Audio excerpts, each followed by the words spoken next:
मेरे साथ संजय जी हैं जो कि बजट के ऊपर बात करेंगे। संजय जी, कैसा रहा आज का बजट, जैसे कि कहना चाहिए? विवेक को भेज दो। देखिए, इस बजट में अगर आप देखेंगे तो मैं 3 लाइनों में कहूँगा, न किसान, न जवान, न नौजवान। जी।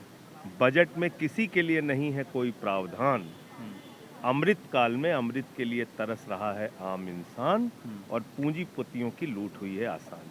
यही है इस बजट के अंदर। अच्छा। आप मुझे बता दीजिए, स्वास्थ्य बजट के लिए अगर इसमें कोई नई घोषणा हो, हुँ, शिक्षा बजट के लिए इसमें कोई नई घोषणा हो, हुँ, आप इसमें बता दीजिए कि देश के जवान जो -20 डिग्री टेम्परेचर में देश की सीमा की रक्षा करते हैं, उनके लिए कोई घोषणा हो। हुँ। तो ये बजट किसके लिए है? छोटा बजट किया गया। 2 करोड़ नौकरी देने का वादा भारत की सरकार ने, मोदी जी ने देश के नौजवानों से किया था। हुँ, कहाँ है वो? हुँ, किसानों की एमएसपी दोगुना करने की बात कही थी। हुँ, कहाँ है वो? हुँ, महँगाई इस बजट से कैसे कम होगी, आप समझा दीजिए मुझे। हुँ, तो सुरसा जैसी महँगाई है और आपने मात्र ऊँट के मुँह में जीरा आपने टैक्स स्लैब में राहत दिया है, मात्र 50,000 रुपए का।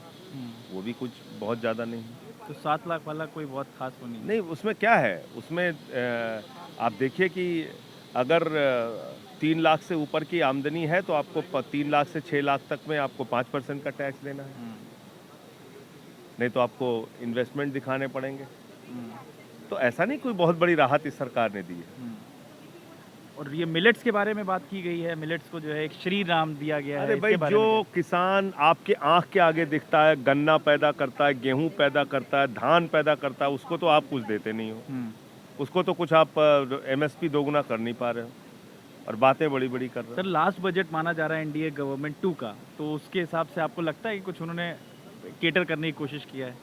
मुझे नहीं लगता, क्योंकि अगर इसमें रोजगार के लिए कुछ होता, किसानों की एमएसपी के लिए कुछ होता, इस देश के सेना के जवान के लिए कुछ होता, महंगाई को कम करने के लिए कोई ठोस कदम उठाया गया होता, शिक्षा और स्वास्थ्य के लिए कुछ होता, क्योंकि कोविड के बाद बड़ी उम्मीद थी कि स्वास्थ्य के लिए कोई बड़ी घोषणा होगी, हुँ, लेकिन नहीं हुआ कुछ। ठीक है। तो इसलिए निराश हुए हैं लोग इस बजट से। ठीक है।